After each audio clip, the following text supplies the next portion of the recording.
Episode 57 of the Outdoor Minimalist podcast is brought to you courtesy of Jen Clark, the host of the Guides Gone Wild podcast. Minimizing your life, I think, has helped me a lot in physical aspects, such as like finances and things like that, but also in a mental landscape. Is like the less things that I own, the less things I really have to worry about. And the more I can kind of focus on the things that I actually really love and enjoy, which is like community and time spent outside. Welcome to the Guides Gone Wild podcast. What is Guides Gone Wild, you ask? This is where you'll fill your ears and minds with the stories of everyday, extraordinary women who will inspire you to take your outdoor adventure game to the next level. Whether you're starting your journey from the couch or the trailhead, this is the place for you, so let's get a little wild. Welcome to Guides Gone Wild. This is your host, Jen. Today, I am fangirling hard on an emerging rock star of the outdoor industry sustainability movement, Meg Carney, the author of Outdoor Minimalist, the book, and the host of the Outdoor Minimalist podcast. You've probably heard of Leave No Trace, and the words reduce, reuse, recycle have probably crossed your lips more than once, but how often do you stop to really consider the meaning of those phrases, how they might apply to the situation you find yourself in the moment, or how they might not be the full picture of what it would mean to live in a sustainable partnership with the environment? Meg's been thinking like this since she was a kid, playing outside in her family's farm in Minnesota. While she's the first to admit her minimalism might have grown roots because money was a little tight, she also observed her family's commitment to living off the land and getting the most use out of anything they bought or owned. Meg eventually went off to college with kids who were more accustomed to buying new than reusing or repurposing, but all the consumption never quite made sense to her. And staying the minimalist course served her well when she later spent some time living a nomadic life out of her car with her dog. Today, we're just talking about creativity, supply chain, pets, van life, perfection, or lack thereof. I know it sounds like we're all over the place, but stick with us. There's a framework for thinking about all of this stuff. And spoiler alert, there are a lot of R's involved. So enough with this preamble. Let's roar on into it with Meg Carney, the Outdoor Minimalist. And we are rocking and rolling. All right. Meg Carney, the Outdoor Minimalist. Welcome to the Guides Gone Wild podcast today. Yeah, thanks for having me. I'm excited. I'm super excited. We're gonna go in a kind of a different direction today than we've been in lately. I have been in the back of my mind wanting to have Meg on for a long time. And then I realized that her book launch literally just happened on September 1st. And I have a copy of the book. It's called aptly Outdoor Minimalist, and it is turning out to be a really, really valuable, I haven't read the whole thing yet, but it's a super cool resource and a book that you should just have around, even if you have no intention of reading it cover to cover, because it is really something that you can kind of get the gist of how it's going to be a really valuable tool, and you can get right to the information that you need at any given moment to make better decisions or just have make more considered decisions, I guess, let's call it. So I'm highly recommending it. And we're going to link to that as well, but let's back up. Meg, how did you become the outdoor minimalist? How did you even get outdoors to begin with? Tell us, give me a little background on you and yourself, your outdoors. Well, first, thank you for the wonderful introduction to my book. That was a great synopsis of the way to use it. But basically, I didn't realize it when I was growing up, but I was pretty spoiled in the realm of outdoor recreation because I grew up in a really rural area. And for, I guess, my primary years, my family lived on my grandparents' farm, and there was just tons of land. My brother and I could just explore and be kids outside. And most of our family vacations also consisted of camping and sometimes road trips, but a lot of camping because And where are we now geographically? Were you in the West, out West then? I grew up in Minnesota. I live in Washington now, but I grew up in rural Minnesota. So in the southwest corner, which is prairie, basically. So it's a little bit different of a landscape than most people think of when they think of outdoor recreation, because we think of forests and mountains and things like that. And so the prairie is, I would say, dominated by sportsman outdoor recreation. So hunting and fishing, but there's still a ton of other opportunities for biking, hiking, water sports are huge in Minnesota. And also rock climbing is pretty popular in certain pockets of the state. Yeah. Very cool. So you grew up kind of spoiled because you had, ample access to the outdoors. And it sounds like you had a family who really encouraged you taking advantage of that. So how did that progress as you got older? Because it's a fairly significant factor in like what you're doing now and how you make a living now. So tell me a little bit about that. Yeah, so I guess to preface what I went to university for, which was teaching communication arts and literature in Duluth, Minnesota. So the northern part of Minnesota on Lake Superior. It's very beautiful. If you've never been there, it's a great destination. But my parents, once we moved off of the farm, they actually opened a bookstore and it was connected to our house. So I basically lived inside of a bookstore, which is a little bit weird and quirky, but it was really fun. And it was very formative for me just to be surrounded by essentially all types of literature and, in contrast, nature at the same time. And so that was a big reason of why I went to university for what I did. And when I chose Duluth, it was because I had cousins that lived up there. So I had family, and it's still about like 6 hours away from my hometown. So it was like kind of a big move right after high school and stuff like that. So having family around was a big deal for me. And I didn't really realize that it was such an outdoor mecca in the Midwest. So I already had that upbringing of loving the outdoors. But then once I got up there, I met so many other people my age that's all they did was recreate outside. And so that became a big part of making friends, how I spent my time in university, but I was still pursuing like the communication arts and literature. And I wasn't entirely sure what I was going to do with that at the time. And actually, after university, I was a teacher for a while for humanities, so language arts and history. And then I quickly realized that that is not the career for me, which I think most people that study teaching, they find out in like the first 5 years or something, if it's a sustainable lifestyle, which for me personally, it was not. Or they have a kid and they're like, hell no, I'm not doing that. Yeah, there's a lot of I love you girls, but yeah. And so after I left teaching, that was like a very, I don't know, kind of stressful time for me because I thought I had this idea of who I was going to be and what my life was going to look like. And basically, I just like abandoned that and was like, now I need to do something new. And it was really scary. But I had some friends from university that moved to Utah and they were working wilderness therapy at the time in Southern Utah. And they were like, hey, we know you just love teaching, but maybe you should come out here. It's still kind of like education, but you get to be outside all the time. And so I tried that and I did it for about 2 years. And during that time period, I was learning a lot about myself and just like the things that I liked and the things that I didn't like and like forming different relationships. But I also was trying to figure out a way how to integrate the communication arts like back into my life. And so I started freelance writing because how the schedules work for a lot of wilderness therapy companies is like you're on for like 4 to 8 days or whatever, sometimes longer, depending on the company. And then you're off for like 6 days. So it's like these chunks of time. And so for a lot of the off periods, my friends and I would go and travel and rock climb and do a lot of fun things. But then I was like, I just kind of miss writing.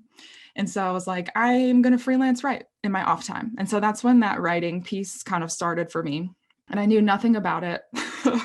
I was like, I'm just going to learn about it as I go. I found some clients and built my portfolio. And then I decided on the niche of outdoor recreation. And that guiding period of my life in the wilderness therapy realm, like I noticed that even though we were teaching the kids about how to recreate outside, we implemented leave no trace and we like did our best to really have a minimal impact when we were out on the trail and things like that. There was like a lot to be desired in the realm of sustainability when it came to the business aspect and like how we packaged their food and what we did with their tuna cans and like things like that, or their chicken cans, whatever it is they were eating that week. Because all of that in the area we were living, certain things just didn't have recycling access because recycling is harder to access in the United States in a lot of places than people really think.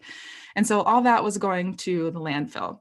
And there was also like some places were being overused. And a lot of this wasn't taught to us by the company. It was just like whatever knowledge we came in with was like how we implemented it, which is kind of, I don't know how to phrase that, but it is a bit reckless in a way because they're using, like they're profiting off of the use of this land, but they end up trashing it in some ways.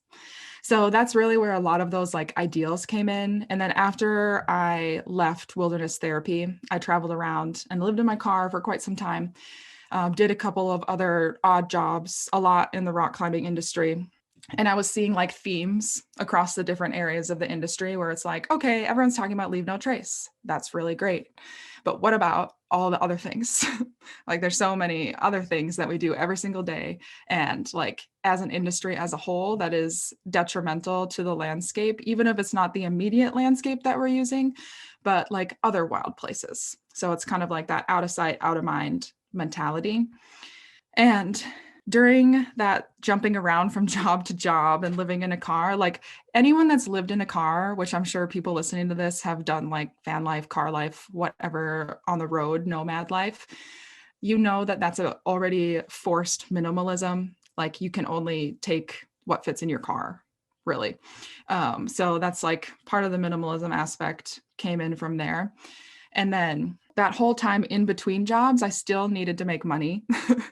And so I kept freelance writing. And then eventually, I don't know when it was, the beginning of 2019, maybe end of 2018, I moved to the Phoenix area in Arizona.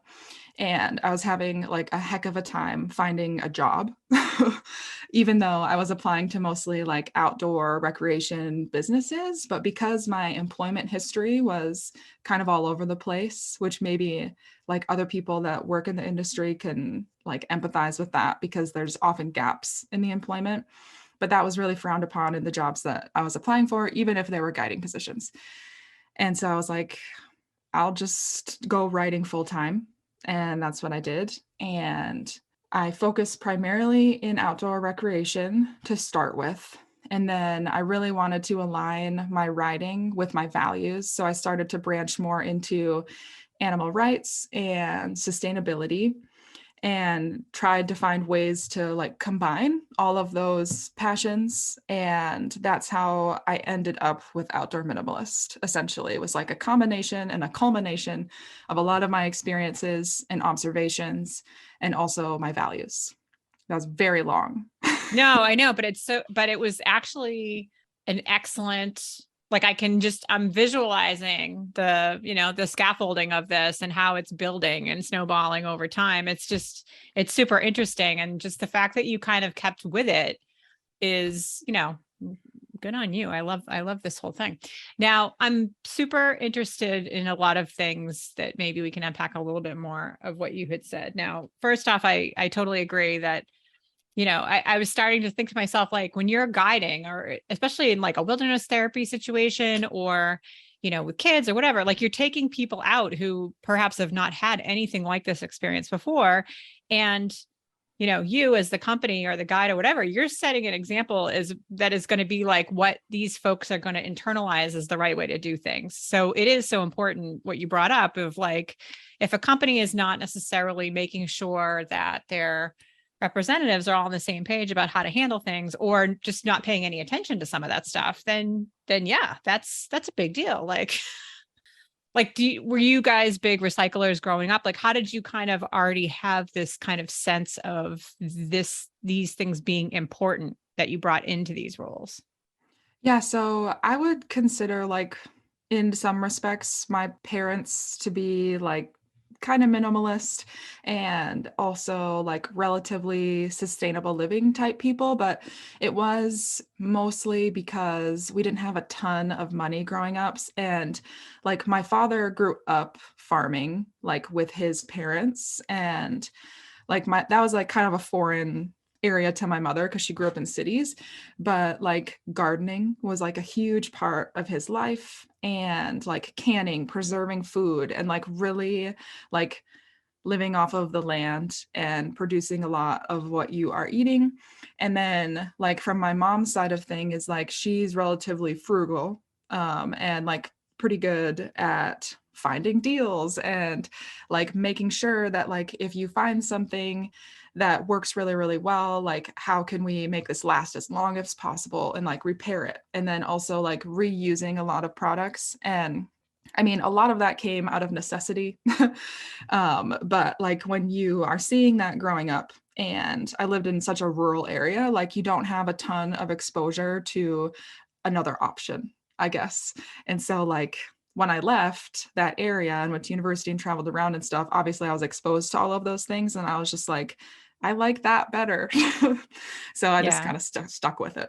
All right, that makes sense. And yeah, it must have been a little jarring, I would imagine, the first, when you get out of that kind of environment of like making the best out of everything that you have access to then all of a sudden there being like, copious and excessive consumption of things. Which kind of brings me to my next point. I find it interesting that you were getting more and more involved in writing for the outdoor industry, because I gotta believe a lot of what you're doing, especially at the beginning, was around like gear reviews or just things that were, you're probably writing about things that when you take a step back from it may be seen to be fueling the consumption kind of mania that goes on in the outdoor industry of like having the next best thing or, the new technology or whatever. So tell me a little bit more about that. Like what were the types of things that you started working on, and how did that jive with you and yourself, and like how much did that kind of impact your decision to kind of move forward in this way? Actually, a lot of what I started with was like how-to articles, so like how to do things. And that is mainly because the type of wilderness therapy I was doing is like primitive camping, and so bushcraft. And like people are generally interested in how to make fires and traps and plant ID and all of that sort of stuff. And so basically, I tried to focus like heavily on that because I thought it was interesting and it is also fun to do. And then I started to get more into the gear reviews once my portfolio was built up a little bit more. And there definitely is like a conflict of interest there. And actually, I currently work for Field and Stream's commerce writing section, which is all gear reviews. Okay. And when people see that on the surface, it's the same reaction. It's just like, but that is like feeding into this like consumption, this wheel of consumption. And basically, how I have, I guess, justified that type of writing is I am presenting the readers with better options. And I'm also able to then educate them on product materials and product repair and how to use and maintain gear properly so it will last longer. So that has been kind of a big shift in Field and Stream in the last like year or so.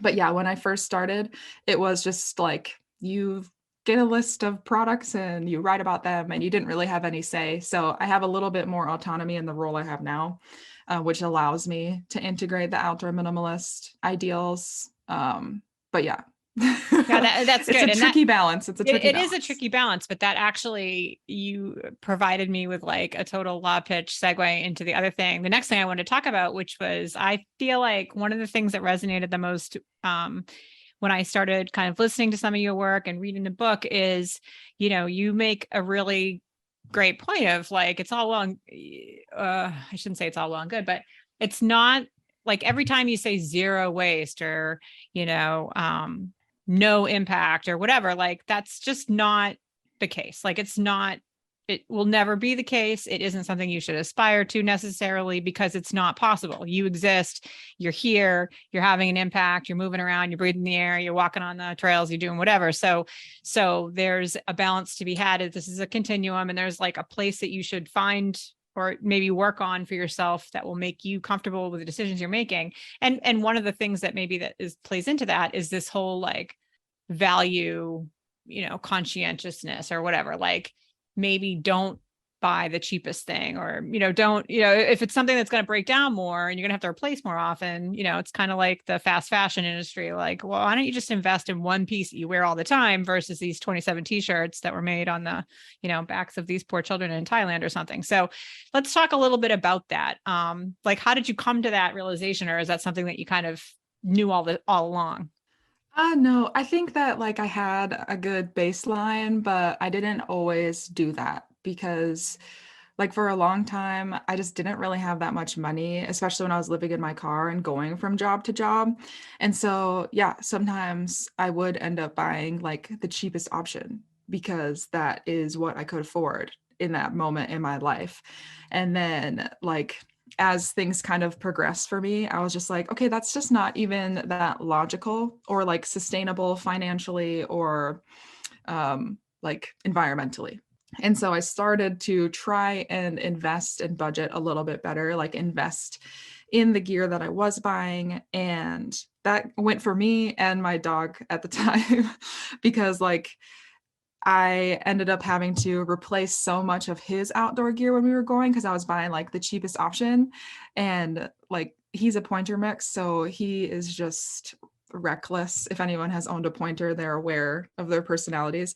And so like I needed more durable equipment in order for us to be able to do the things that we liked, essentially.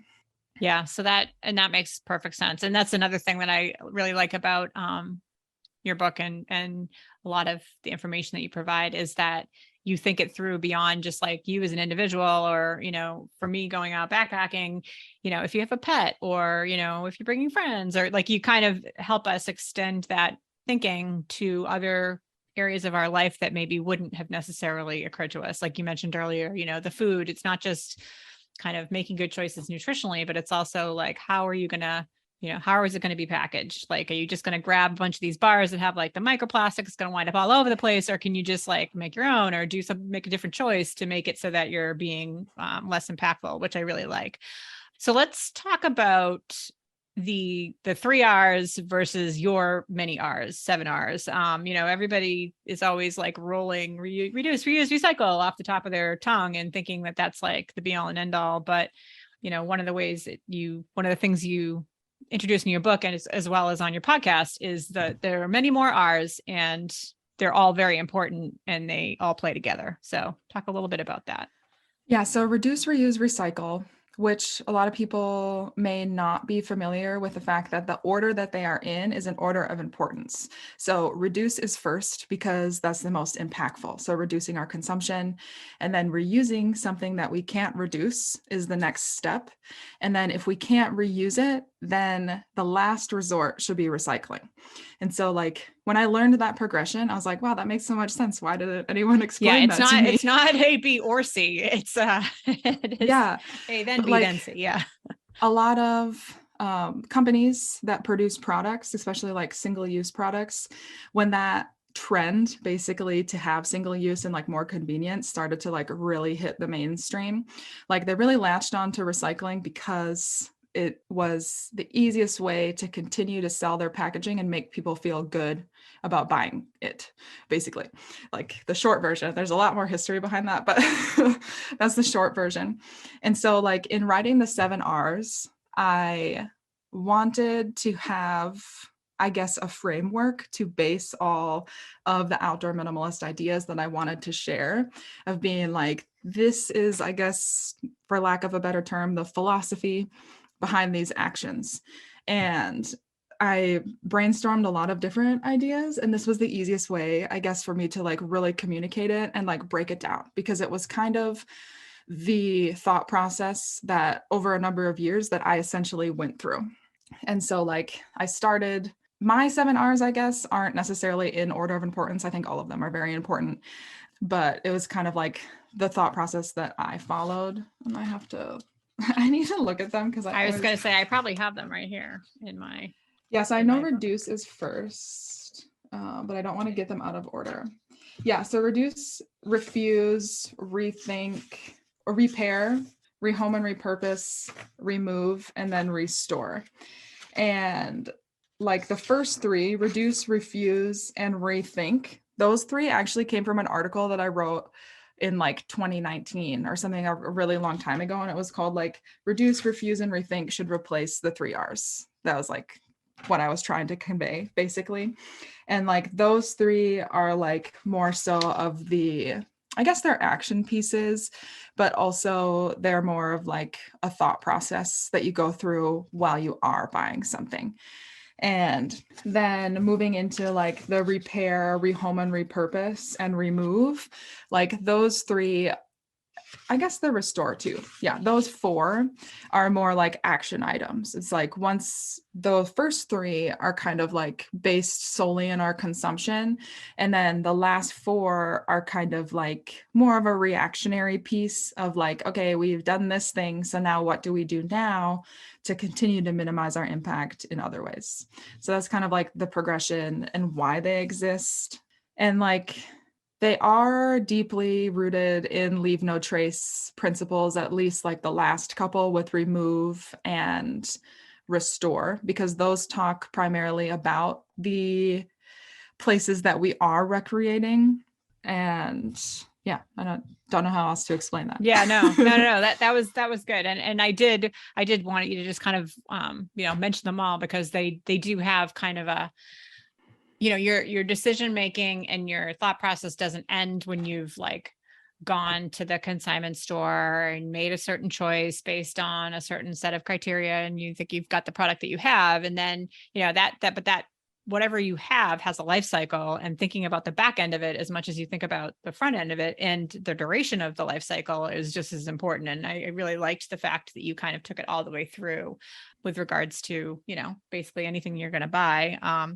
I think many, almost without exception, there are people, everyone in this audience is thinking, oh, I really need this, or I really need that, or I really need that, based on, something that they want to do. So, but you've got so many great podcasts, which I'll link up some of them in the show notes, around, when does it make sense to rent versus buy, or, thinking about things differently, and being as realistic as possible about what you think your outdoor life is going to look like, so that you can make better choices. And along the way, oh, by the way, save yourself money, save yourself space in your apartment, be able to live out of your car if you want. There's so many different things that play into that. So I do really appreciate it about that. But let's talk about the book, because the other thing that impressed me is that you seem to be the most well planned out individual like I've ever encountered, in that it's like, okay, my book is coming out this date way in the future, and I started this podcast, I'm already talking about it, and I actually hit the date, and it was totally awesome. So like, how did the book come to be? And like, tell me about that whole thing. I told you before we got on the recording, I'm like, you wrote a book. That's like a big freaking deal. I'm so impressed.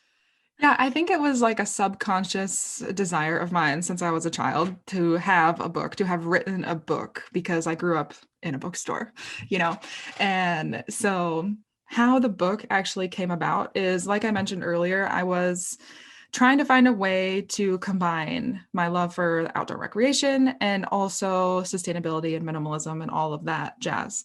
And so I was in that period of my freelance writing, I was kind of having a hard time getting clients to combine those. Like a lot of them were just in one sector. Like someone wanted to write about sustainability, someone wanted to write about outdoor recreation, but there wasn't a lot of overlap quite yet, or at least that I was finding.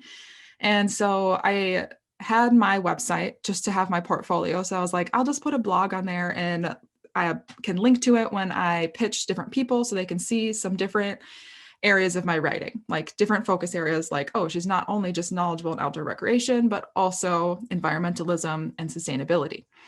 And so once that happened, then it was a lot easier to find clients that wanted to do a mix or even more just sustainability.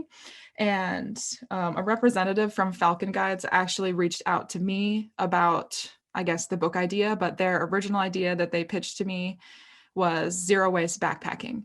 And so when I talked with her about how it works to basically pitch a book to their publishing board, I was like, am I allowed to change any of the initial ideas? And she was like, yeah, like you can, but like we want it to focus in this realm still.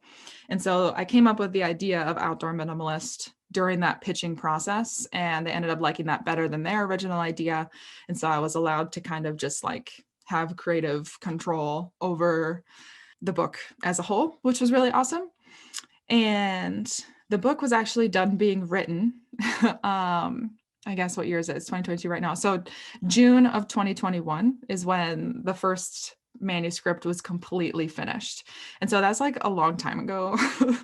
And I had this whole year now of like, what do I do until my book launch? Basically, like, obviously, there were things that we had to work on, the formatting and work with the artist and do a bunch of edits. Like, there's a ton of editing that went on during that whole last year. But then I also needed to think of ways to kind of get the word out and publicize the book and market the book, because it is still a product that requires marketing to tell people about it. And I came up with the idea of the podcast. I think I was maybe talking to my brother and one of my friends, and they know that I'm just obsessed with podcasts in general. And I feel like one of them said, "Why don't you just do your own podcast?" And I was like, that's crazy. That's not going to work for me. I have, anyone who knows me personally knows I have like very severe social anxiety. And I was like, I don't know if I can put myself out there in that way, because writing it's a similar intimacy in terms of vulnerability, but you also like, there's a disconnect slightly. There's just like, you can kind of like push it out and you're done with it. Podcasting feels like a lot more out there and was really like pushing my boundaries as a person. But I was like, it's not a bad idea, because the book itself focuses a lot on individual action and what individuals can do. It can apply to businesses and business owners and the industry as a whole, but the main focus of the book is individualism. And so I was like, a podcast would allow other industry experts to come into the conversation and expand on these ideas, essentially. So it was like twofold: a way to market the book and also a way to get other people talking about these ideas and how they apply to every aspect of the outdoor industry, whether you are simply a consumer that likes to ride your bike, also maybe a product designer that is making like innovations in new waterproof coatings for rain jackets. Yeah, absolutely. And I mean, it is so funny. It was so funny listening to you think about that, because it's like, yeah, I feel like podcasting is the realm for all of the somewhat socially awkward introverts in the world to get their message out, but not have to be like on screen, or, not have to raise your hand in the group of people, but just like put it out there, and then you listen and you try to forget about all the fact that there's like lots of people maybe listening, who knows. And it took me a long time to get used to listening to my own voice, like editing and things like that. I'm less grossed out by it now, but it took a long time to get to that point. Yeah, it's pretty rough. And I can't say, I honestly don't think I've listened to more than probably half a dozen of the finished episodes. Like I edit them, but then I'm like, oh my God, I cannot possibly listen to myself again. And if I do, it's only because I loved listening to the voice of the guest so much that I'm like, okay, I'll listen to this one and just make sure it doesn't sound totally awful. I got to check every once in a while, but yeah. Mm-hmm. Oh my God, that's so true. Well, I think it's great. And I think it's been doing just what you thought. And I guess now that I understand the timeline better, then yeah, I mean, you knew full well it was coming out on September 1st, because you'd been done with it for a year and a half. So, and that's super impressive that, your work stood on its own to the point where you were approached, and it wasn't like you kind of pitching the book without, just out of the blue. So that's pretty impressive. So very cool. How have the initial sales been going? Are you happy with the way things have been going so far? Yeah, I think so. I don't have the numbers for how the sales have been going, but the feedback that I have been getting from people is really positive. And I had a lot of anxiety like leading up to the launch, because I didn't really know how it was going to be accepted. The podcast was relatively well received, so I had a little bit of an idea. But also like the book had been such a long time coming. There was like such a build up to it for me personally. So yeah, I think it has been going pretty well. Yeah, cool. All right. One more thing, and then we'll get into some practical questions. Let's talk about the term greenwashing, because I think people are using it more, and probably people are somewhat aware of what it pertains to, but I feel like it's just becoming more and more prominent, and even on the heels of something like, the Patagonia guy giving away his company in order to, like, there's pluses and minuses to so many things. There's so many different facets to like almost everything that you hear or see or that people do. So let's talk about greenwashing and like, what's your take on why it happens? How prevalent is it really? Maybe even give us a quick definition for anyone who hasn't heard that term before. Yeah, greenwashing is essentially a marketing tactic, and it can stem into any industry. I think we talk about it most in fast fashion and textiles, but also like general product packaging would be like the two areas I think that it falls into most often. And basically what it is, it's a company or a marketing team that is selling the idea that a product is more sustainable than it actually is. And there are a lot of different ways to do it. I think one of the most common ways that we see it is simply in the language that people use for marketing, which there's a lot of psychology behind marketing and in the way that we convey a message. So I guess an example would be like words that aren't regulated. So if we're looking at food, that's another area that can easily be greenwashed. If something is labeled as natural, that's not a regulated term. If you want to look at packaging, it could be biodegradable or compostable. Those terms aren't regulated, but so anyone can really slap those on a label. And so I'm trying to think of an example that like I would be able to give more information So from right off the biodegradable is a top of pretty my good head. example, just because it's like, yeah, everything has a point at which it will turn to dust. But like, what's the half-life on that? Is it, a Yeah. month, or is it like a millennium? That's Yeah. And so basically, like a lot of the times, like some of these marketing tactics sometimes are blatant lies. Sometimes they're straight up lying to the consumer. Other times, people are telling half truths where it's like, yeah, this is biodegradable to an extent, or it will maybe break down at some point, but maybe it needs to be in an industrial composting facility for it to do that, not a landfill. So there's like a lot of gray area that they aren't communicating outright to a consumer, and that can be considered greenwashing. So basically, the way that companies don't greenwash is if they're completely transparent through their entire production process. And I would count the entire like supply chain of like extraction to disposal, that a company is able to communicate what is happening along that whole line and that whole process, even before it gets to the consumer, and also in the afterlife after the consumer. And more companies are getting better at doing that. I did just do an episode with a company called Icebreaker. I think they're based in New Zealand, and they do a sustainability transparency report. And that would be an example of a company that is attempting not to greenwash, because they're showing the consumer like this entire pamphlet of like, okay, you have this pair of wool socks. This is the farmer that collected the wool, and then it went to this milling facility in New Zealand, and this is how it was made. So it's just like a complete transparency versus like slapping some words onto a label and being like, we're gonna put some leaves and make it green and brown to make it look natural and appealing to people that want more environmentally friendly products. And then we'll make sure it says natural and like made from up to 80% recycled materials, which what does that mean? It could be 1% recycled materials. So it's just kind of like a lot of trickery going on.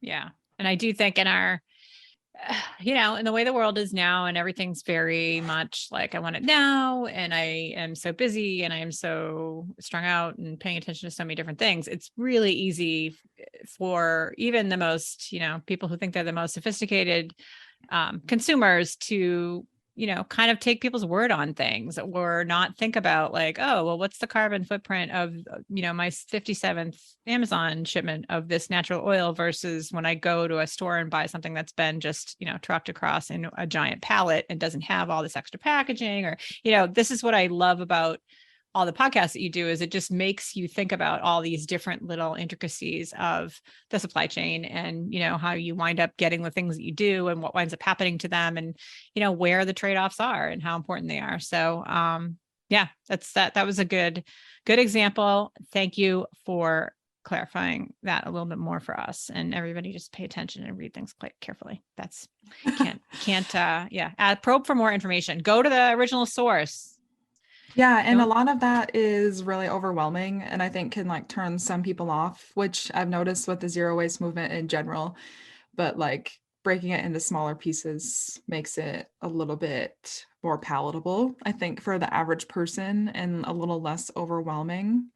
So, yeah. And what, I guess, on that same line of thinking, like, if you were going to start paying attention to one or two or three things specifically, or pieces, or like something that you're considering, where do you think you're going to have the most impact if you do kind of dive in? Can you narrow it down to like, I guess it depends on what you are trying to analyze. So, like, there's different areas. Like, if you want to analyze your carbon footprint, it would maybe be a little bit different than like straight up trash, like the yeah, trash that you're putting yeah. in the receptacle. Or even let's just let's keep it simple at trash. So I am, a casual backpacker. I'm going to go out like on a 3-day trip. And like, what are the 1, 2, 3 things that maybe are worth thinking about the most to minimize the impact I'm going to have? Okay, I am not the master of giving simple answers to anything. So that's also like kind of a complex question. And one thing that I will always stand on is you should start with what you have. And so, like, that is one huge impact to begin with. So, like, even if it's your first backpacking trip, like, what do you have available to you that you can already use? Like, do you have a pair of trainers? Do you have clothes that you can wear? Do you have a friend that you're going with that maybe has gear that you can borrow before you just like go and buy a random one that you end up hating because it's not perfect and comfortable for you? Like, that's one piece to that. And then the other piece is like, if you've already been doing it for a while, you're established in your gear and your setup and everything, then one thing that I like to recommend is something called a waste audit. And basically, it's a way to analyze your waste during the entire trip. And you can do this in your life in any area, but sometimes I think backpacking is an easier place to start because it's a smaller amount, essentially. Yeah. And most of us, hopefully, when we're bringing things out into the backcountry, we're packing it out anyway. So you're holding on to it the whole time. So why not take a look at it once you're done? And that can go in a couple of different ways. So I guess for a waste audit, what I do if I'm going to do one of those is sometimes I repackage some of the things that I have bought.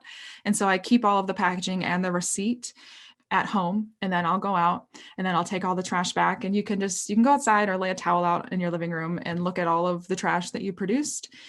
And that might surprise some people if they actually like lay it out and see what it was. And then you can kind of like start to make lists of things of like, okay, what was the packaging that was used for this? Is it recyclable? Is it at home compostable? Does it just go into the trash? And then you kind of like identify priorities or like easiest places to replace. And I think it's best to start with like the easiest option. So, like for me, the easiest place to replace something backpacking would be, instead of instant oatmeal packets, I buy things in bulk. And they're things that I would also use at home for overnight oats or muesli, whatever it is you like to eat. And then you swap that out. That's one less piece of trash. And then you can start adding it to different things. But I would pretty much never flip everything at one time, because that's like a very jarring experience. And it might be my like personal preference not to do an entire flip. Like if that works for you, that's great. But I think for most people, like building new habits, if you change everything all at once, it's really easy to get burnt out and you kind of like miss some of the things that you were doing or having, and you don't have as much time to find replacements that you really are excited about. Yeah, no, for sure. I do think it's for most people, I just don't think that flipping a bunch of things at once is sustainable. You do have to, I think kind of the underpinning of all this is just living with a little bit more intention, having a little bit more intentionality whenever you're heading out. Like just, pay a little bit more attention to what you're doing, maybe track a couple of the variables and figure out which things you want to sustain as a long-term practice and which ones just aren't going to work for you. And, what I do like about your podcast and the message in your book is that it isn't a zero-sum game. Just strive to continue to make incremental improvements in what you're doing and feeling better about where you're landing, and don't beat yourself up if you can't get to like zero waste tomorrow, because, by the Yeah, I way, mean, I'm not not happening. zero Yeah. waste. Like, I am not. And like, I definitely consider myself a minimalist, but zero waste is a very difficult thing to obtain. It's not impossible, I guess. But I think putting too much pressure on like the end goal kind of ruins the discovery process. Yeah. Yeah. Agreed. Absolutely. All right, cool. All right, this is all good. And I'm sorry I tried to nail you down to like making specific stuff, but I think those were very good recommendations in a more macro sense. So thank you for those. But I am going to nail you down on this one. My last question I like to ask everybody. Favorite or most useful piece of gear you own that costs less than $50? This, Okay. you're going to be an interesting answer too, because you actually are focused on this. Like, a lot of people are like, oh my God, I don't know, everything was so expensive. I'm like, you're kind of like, oh yeah, I'm dumpster diving for some stuff. So I will tell you what. I have done a lot of dumpster diving in my day. I'm a Thank you big for fan of knowing dumpster diving. that. Yeah, so I used to think I didn't have a favorite piece of gear, but in the recent years, I have realized and really nailed it down. Like, number one, my favorite thing that I own that is like, I guess, considered an outdoor gear is the Lava Linens mini towel, which people would be like, that's not even that interesting or cool. But I have found it, one, I think it's only like $44. So it's like on the cusp of the $50. And I have larger towels, but the mini towel is the one I use for backpacking. And as someone who has dogs, I have found that it's the most useful in my daily life as well. And so, like, Lava Linens is a really interesting company, and it's a women-owned company. They're awesome.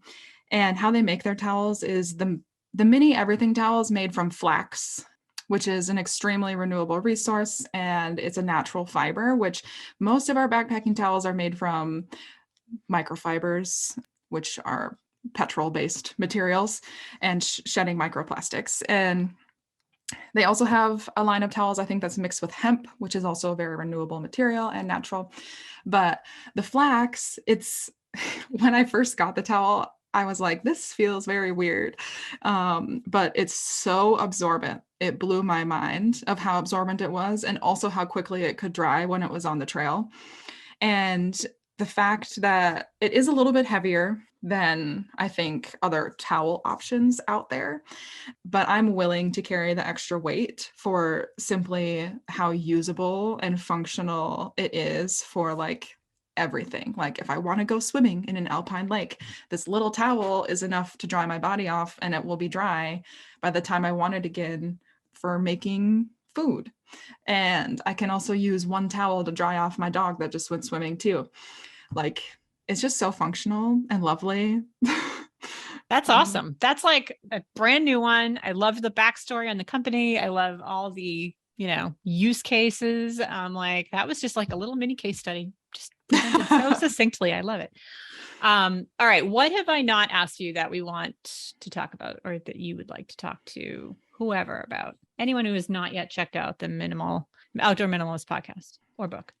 I don't know. I mean, I think no matter where people are at in their journey of life, I am a believer that we all are capable of minimizing our impact, and like, just like minimizing your life, I think, has helped me a lot in physical aspects such as like finances and things like that, but also in a mental landscape is like, the less things that I own, the less things I really have to worry about.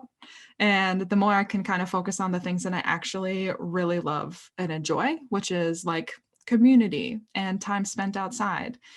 So I don't know. I wrote the book in hopes that anyone who reads it could take at least like one little nugget and apply it to their life somewhere, and that it wouldn't be too overwhelming to apply. That's perfect. And if you want to really go ultra minimal, get it from your library, request that your library buy it, and have a copy on hand for everybody. And that will still be helping everybody out. And you'll be sharing the word with all the folks in your community too. So that's awesome. Meg, this is fantastic. I appreciate you so much and what you're doing. And I'm so glad that were able to take a chance on me and answer my email and come on the podcast, because I'm super happy to have talked to you. So the outdoorminimalist.com is your website, and you are at outdoor.minimalist.book on Instagram. Anywhere else that Mhm. you like people to be in touch or I see what also you're have up a to? Facebook page, which is the same as my Instagram. I tend to be the most active on Instagram. I thought about doing some other social media platforms, but since it's just me and my brother running Outdoor Minimalist stuff, it's a little overwhelming. So, like, our main platform is either the podcast or Instagram. And on Instagram, I do usually share like more informational, like reels and videos and like carousels of information of like how to identify greenwashing, or like these are some questions that you can ask to identify sustainable product materials. Like if you like seeing those types of snackable bits of information, that's probably the best place to get it. But the podcast is also, if you're not so sold on the book and what it has to offer at this time, like the podcast really does focus on a lot of the same ideas. It's just kind of repackaged in a different way. Yeah. Yeah, I would highly recommend both. And I have to say that, listening to a fair amount of the episodes, but then getting the book definitely, has just I don't know, it's just a great tool. And it's just a quick, pick it up. You can go right to the section that you're thinking about, or, and there's great little call out boxes and extra resources. And I just do feel like anyone who makes the investment, which is a small one, will be very well rewarded. Yeah, a For lot of people that got it, if they message me about like, oh, I got your book and I right away I went to the pet problems chapter and thought this and this was interesting, or like someone else was like, I read the 7 R's and these are the things that really stood out, but they haven't like read the rest of the book. And so I'm really glad that it can also just be used in that way. So like if there's something that is more relevant to your life in that moment, then yeah, you can find it pretty easy. Yeah. Yeah. It's awesome. No, so appreciate it. So appreciate you. Thank you so much again for your time today.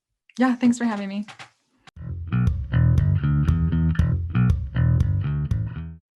Okay, before I leave you today, I'm going to first definitely recommend you get your hands on a copy of the Outdoor Minimalist book. Such a great primer and process manual for anyone striving to lessen their detrimental impact on the outdoors and their environment. And even if you get the book, I strongly encourage you to check out the Outdoor Minimalist podcast. I've linked it up in the show notes so you can hop over right this second and listen in. Meg definitely expands on her content through some interesting interviews with thought leaders and people doing really cool things in the sustainability space. Finally, I'd also recommend you follow Meg at outdoor.minimalist.book on Instagram for all the useful snippets of information and inspiration she shares to enhance our knowledge and provoke our thinking about the impact we're having on the spaces we move through.